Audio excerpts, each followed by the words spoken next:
आगामी राज्यसभा निर्वाचन पर भारतीय जनता पार्टी तार सस्पेन्स उपरू परदा उठाई। वरिष्ठ नेता देबाशिष सामंतराय को बीजेपी निजर राज्यसभा प्रार्थी भाव में घोषणा कर समस्त को चकित कर बीजेपी केंद्रीय निर्वाचन कमिटी पक्षर हाई प्रोफाइल तालिका प्रकाश पाइबा परे ओडिशार राजनैतिक कॉरिडोर जोरदार चर्चा होउछि। देबाशिष नाम उपरे मोहर मारी दल विरोधी शिविर को एक शक्त झटका देथिबा कहुछि।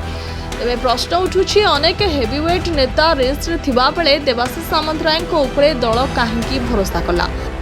सीधा कथा होछि, ओडिशार सांगठनिक स्थिति को अधिक सुदृढ़ करबा एवं आगामी दिनर समीकरण को नजर रखी दलर शीर्ष नेतृत्व एभली गोटी चलाइछन्ति। देबाशिष राजनैतिक अभिज्ञता और ग्राउंड लेवल रे तांकर प्रत्यारा को बीजेपी हाथ छड़ा करबा को चाहु नथिला।